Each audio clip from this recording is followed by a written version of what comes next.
Kriminalisasi Prasetyo Utomo dan desakan penertiban izin PT Harapan Motor Sejahtera.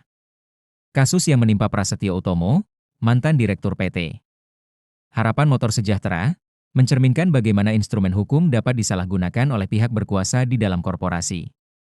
Prasetyo, yang menjabat sebagai Direktur SA selama lebih dari 1 dekade berdasarkan akta notaris dan pengesahan Kementerian Hukum dan HAM, kini justru dikriminalisasi oleh Yohanes Wijaya, Direktur Utama perusahaan yang sama.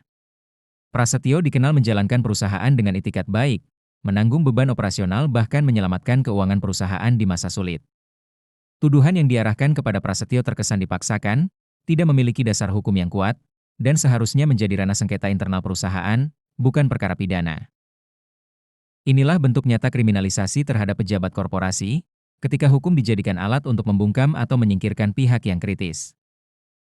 Lebih ironis lagi, perusahaan yang melaporkan justru menjalankan kegiatan usaha tanpa izin yang sah selama hampir 4 tahun.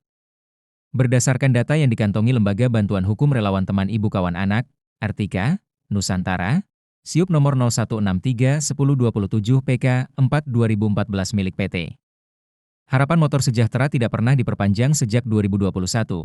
Namun aktivitas usaha tetap berjalan secara terbuka di wilayah Pancoran Mas, Kota Depok.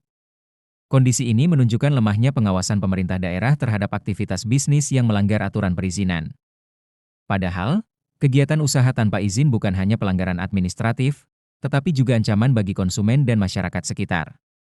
Konsumen berisiko dirugikan secara ekonomi, sementara lingkungan sosial terganggu akibat kegiatan usaha yang tidak diawasi secara hukum. Karena itu, Pemda Depok dan DPRD Kota Depok perlu segera turun tangan. Pemerintah daerah harus menindak tegas pelanggaran izin operasional PT Harapan Motor Sejahtera dengan membekukan seluruh aktivitas usaha hingga izin diperbarui sesuai peraturan. DPRD sebagai lembaga pengawas publik juga harus memanggil dinas terkait untuk menjelaskan kelalaian dalam pengawasan izin tersebut. Penertiban ini bukan semata urusan administratif, tetapi langkah konkret dalam melindungi konsumen, menegakkan etika usaha, dan mencegah penyalahgunaan hukum oleh korporasi. Jangan sampai Depok menjadi contoh buruk di mana perusahaan tanpa izin bebas beroperasi, sementara warga yang memperjuangkan kebenaran justru dikriminalisasi. Disusun oleh Lembaga Bantuan Hukum Relawan Teman Ibu Kawan Anak, Artika, Nusantara.